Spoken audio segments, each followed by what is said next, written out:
Now, how do we pull this off in the first 30 minutes? Well, first of all, hopefully you're working on this prior to the first 30 minutes of the survey.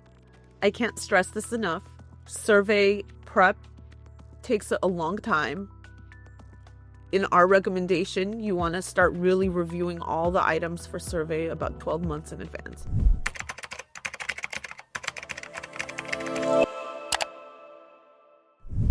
Hi, my name is Mariam Treystman from the Home Health Consultant, and today we're going to talk about a few things you can do to make your survey successful in the first 30 minutes of survey. Just like any other event, things go much smoother with preparation. This section is going to break down into two parts. First, we're going to talk about what to do in the first 30 minutes. And secondly, a little out of order, we're going to talk about one thing that you can do prior to survey to make sure that those first 30 minutes and the remaining 2 to 3 days go well. So let's jump right in. First and foremost, when the surveyor arrives, as you know, there must be a management staff representative in order to start the survey. If the owner, administrator, or DPCS are not in the office, you can ask the surveyor to wait while you call them and have them come in. This gives your agency also a few minutes to kind of get your head around things. The surveyors are technically not allowed to start without one of these management representatives present. This is to avoid complications in the surveys or a he said, she said situation, or not so crazy, but like an entrapment moment. Not like that intense, but like, where if a surveyor can ask like somebody that's more entry a question that they wouldn't know, let's say, the answer to, and they answer it incorrectly because they wouldn't know, and then this could have a negative effect on your survey. Because of things like this, the owner, administrator, and DPCS need to be in the office when the survey starts. You can seat the surveyor in whatever location that you're going to seat them in. And then at that point, give them like an admission package or something to look at, or just offer them some coffee until the owner, administrator, and DPCS arrives. In that time, whether those management staff members are present or not, here are the things that you need to do ASAP to make sure that your survey goes well. First and foremost, we start retrieving late notes. Of course, everyone is aware, notes refer to the clinical documentation of visitation. Anything that is within 7 days is not considered late. Once you have hit day 7, the following day is now late. And so anything that is older than 7 days must be immediately sent into the office or entered into the computerized system or whatever. So the very first thing anyone needs to do is go into their software and understand what notes are late, and essentially just start trying to retrieve them as soon as possible. When trying to retrieve something for survey, make sure that you are very specific to everyone you talk to. Hey, I have a surveyor in the office and they are asking for this. Sometimes hard to get a clinician to stop what they're doing and document for you, especially at the beginning of the day. Oftentimes, clinicians are not in the position to do this at the moment because they have a visitation schedule. They may be on their way to or with a patient, and it's just an inappropriate time to do like documentation or send something or give you information. Notifying them that there is a surveyor present will get them to move on this situation. And likely, if the note is already late, and especially if it's very late, you've probably asked for this before. And so telling them that there's a surveyor asking for it will get them moving and send in the documentation. Next, you want to do the same thing with any expired or missing credentials. Any credentials that you have not been able to get, now's the time. You call and you say, the surveyor is asking for this. Even if they're not asking for it, they will ask for it. And so having this kind of warning will get everyone to move on everything, because the clinician doesn't want to be the reason you fail your survey and also kind of in trouble. And so they will comply to these requests in that moment. Of course, we wish that they would earlier, But we know how things go, and sometimes it's just not possible to retrieve that stuff earlier than when the surveyor is sitting in your office. Third on the list, but in the same kind of vibe, is the retrieval of unsigned MD orders. A lot of times, agencies are sending MD orders, care plans, whatever, to the doctor's office for signature. Of course, we know that it's difficult oftentimes to get this back within the 30-day time frame. Whether or not you're within the 30-day time frame, but definitely if the orders have exceeded the 30-day time frame, you want to get on the phone and notify the MD's office, just like the field staff, that the surveyor is in the office. You start every sentence in the 3 days or 2 days that the surveyor is on site with, "Hi, the surveyor is in the office." And then you say whatever it is you need to say. Everyone reacts to this as they should. When trying to retrieve MD orders, unless the doctor's office is very far away, it's not a bad idea to have a physical person go pick these things up. It might just be the difference of getting the orders or not getting the orders. And so I would highly, highly recommend to have somebody just kind of on standby doing this. The fourth thing that you should be reviewing and looking at are staff competency evaluations. Of course, this is part of the set of things that needs to be done prior to the survey, just like everything else actually on the list. But when the surveyor is in the office, you want to retrieve any unsubmitted competencies ASAP. This is one of those giant big deal things. So you want to go through all of your HR charts and make sure that you have any outstanding competencies be sent in immediately. And again, the surveyor is in the office. Please send me blah, blah, blah. And lastly, you want to pull out and start immediately reviewing any active patients that are more difficult cases. So not your basic hypertension medication management. You're looking at IV cases, wounds, oxygen, home health aid cases, things like that. Anybody in those categories, any kind of diabetes, injections, things like that. People in those categories, surveyors like to ask for those specific charts, especially in active agencies. You want to pull those charts and start reviewing them ASAP, especially for missing items. Of course, the list could be longer, but we are talking about a half hour. Agencies that can pull this off, these notifications off in the first 30 minutes, will see a much easier, smoother, and more successful survey.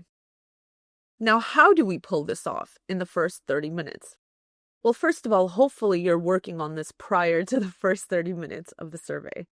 I can't stress this enough. Survey prep takes a long time. In our recommendation, you want to start really reviewing all the items for survey about 12 months in advance. And so these first 30 minutes are really just to help you kind of get your head around things and just get it together. There are other things that need to be done the first 30 minutes that are just part of basic survey standards. For example, you should pull your unduplicated census list for the past 12 months. Every surveyor will ask you for that. You should pull your active staff list, the staff list at the moment, and things like that. But these are standard things that we already know. This list of 5 items are the things that are not the standard things surveyors will tell you. They're pretty obvious, but it's still good to have a plan in place for this. So how do we put a plan together? Well, we assign these items to specific people. The best thing that you can do to have a good first 30 minutes and subsequently a good rest of your survey for 2 or 3 days is to assign 4 or 5 roles that can be entry-level clerical roles. So it doesn't have to take your QA staff's time or top management staff's time. The people who are going to be reviewing charts or speaking to patients. You can assign this to pretty much anybody in your office. There's no real qualifications for this. The 4 or 5 roles that you can and should assign prior to the survey are the person who calls everyone. During a survey, there's a lot of retrieval of things. You're coordinating a lot and things like that. There should be an assigned person whose job it is to just call for missing things.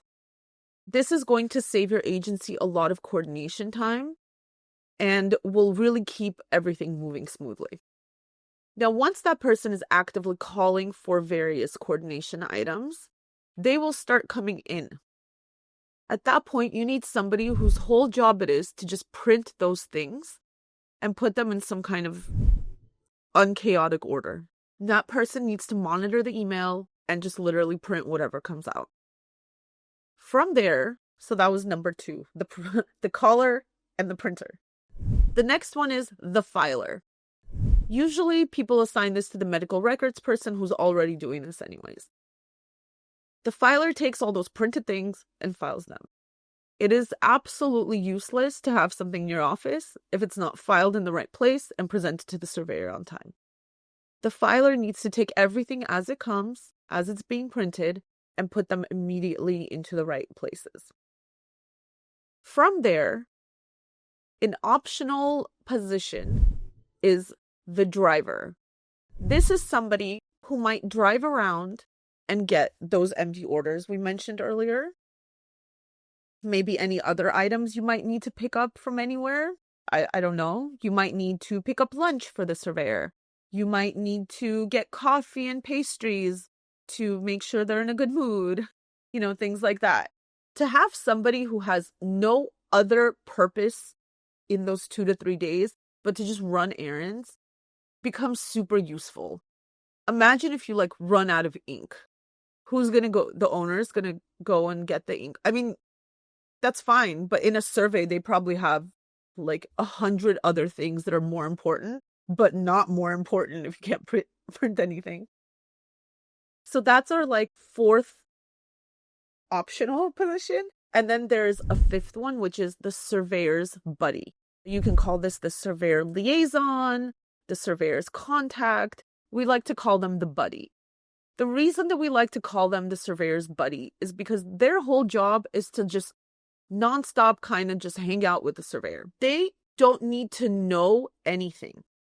This is not the person that will be answering the surveyor's questions or verifying deficiencies or anything like that. That stuff goes to your administrator, your DPCS, your top management people, as it should. The surveyor's buddy is a crucial role. If this role is not assigned, you often have your owner, administrator, or DPCS constantly torn between working on whatever it is they need to do to make sure the survey is successful and running and answering surveyor inquiries and questions and things like that. In 90% of your interactions with the surveyor in your agency at the survey, it is going to be for it's not questions around the survey. It's more can you bring me this? Where's your sharps container? It's these questions that don't require expertise, and you shouldn't be pulling your administrator or DPCS for these where's the bathroom?